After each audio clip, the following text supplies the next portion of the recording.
Hey everybody, it's Stock Picks by Tim. In this video, I wanted to talk about Voyager or VGX. We do have some recent news there and some dates to watch out for. I'm also going to show you the chart. VGX is absolutely rocketing lately, and I'm going to tell you what I think is going on. We're also going to check out Bitcoin, see what it's been doing lately. We do have a recent resistance that we need to look out for, and as you guys may know, I am working towards making a best Bitcoin miner video, basically comparing some of the top Bitcoin miners out there. So far, I'm going to be comparing CleanSpark, Riot, Mara, Bitfarms, Iris Energy, and Hut 8. So let me know if there's anyone else on the list you want me to add to. I might put Sphere 3D in there, I might leave them out, not sure yet. But while I was doing my Bitcoin mining research, I did decide that I wanted to get into one of these Bitcoin miners, and I'm going to tell you which one I just opened a cash secured put on. And if you want to see all my buys and sells, I do leave them in the Discord. It's free to join, and the link's down there in description. Would love to have you. And don't forget to hit the like, subscribe, ring the notification bell, and let's look at some recent VGX news. Now, first off, it appears that Binance may be on the list of folks looking to buy Voyager Digital, and Coinbase did withdraw from a potential deal with VGX. Now, all the companies bidding must bid by September 6th, and all of us waiting in limbo should finally have a definitive answer by September 29th.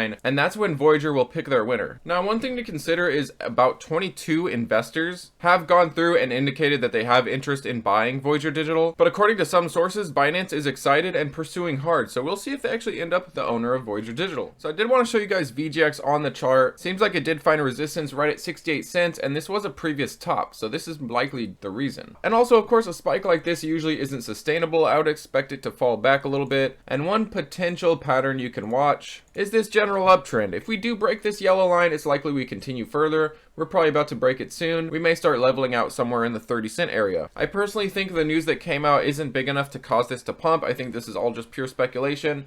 And I think that a lot of people that are locked into Voyager that are unable to sell out of their platform, once they're able to, they're likely to sell. This is going to create a huge amount of selling pressure, and this may be just too much of a hurdle once things do open up for VGX to get any upward momentum. But that's not to say that as the dust settles, maybe over some time, this potentially picks up some steam. Maybe Binance does decide to buy it, or another company, but it's not necessarily over for VGX holders. But let me know in the comments below what you would do if we were opened up to be able to sell. Would you just sell out of all your Voyager tokens? Would you sell out of everything on the platform and get something else, even if Binance or FTX or somebody was to buy it? I personally would likely sell out and move on. Voyager ruined its reputation, and just the fact that we will see some kind of a bank run when selling is allowed makes me want to be one of the first to the line to sell. But let me know down below, guys, what you're planning on doing. Are you planning on keeping a portion, selling some, selling all of it, or just holding everything? So next up, I want to quickly mention Bitcoin. You'll see that we are trading in this box pattern. Once we break out of it, it's very likely we're going to have a nice break. It is trying to break out, but what we do need to do is we need to break 21,900 to push higher. And this blue line is an important ascending support you need to watch out for. If we break this, it's very likely we test our 20,700 again. And as we approach September, as I've said before, we will either get our downtrend reversal or we will break these supports,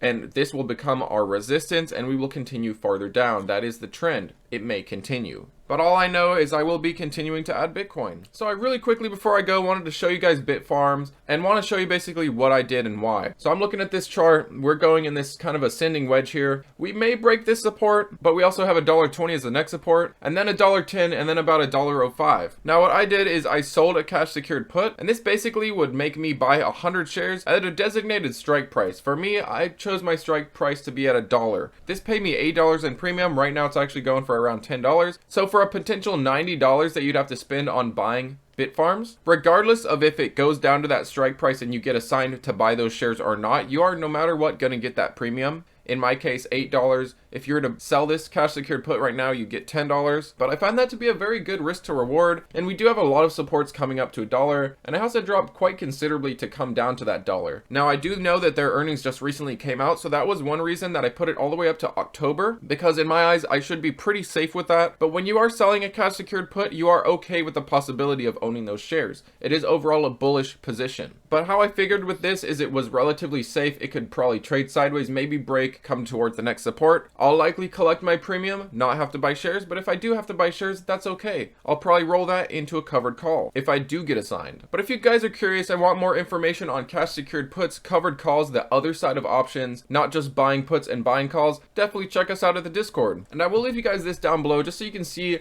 Bitfarms Last earnings. So a few of their highlights are they recently received and installed over 10,000 miners in Q2 2022, adding almost 1 exahash to their online hash rate. They passed 3.9 exahash in the beginning of August. They currently exceed 17 Bitcoin per day, and they're continuing construction on 50 megawatts in Rio Cuarto, Argentina. They might still have a ways to go because they just finished the framing, foundational supports, and high voltage electrical supply lines. There's probably a little bit left before they can get that online. And they also have another project in Garlock, newest site in the city of Sherbrooke, Quebec. And they also initiated production of a 16 megawatt at Ledger site, city of Sherbrooke, Quebec during Q2 of 2022. Recently reached its full productive capacity of 30 megawatts, and their current expansion plan, their current construction contracts are projected to provide about 4.2 exahash as of September 30 and 6 exahash by the end of this year. They already have 1.2 exahash of miners already contracted for 2023 in their warehouses that they're almost done building, and as of June 30 they have 46 million in cash, 3,100 Bitcoin, valued at about $62 million,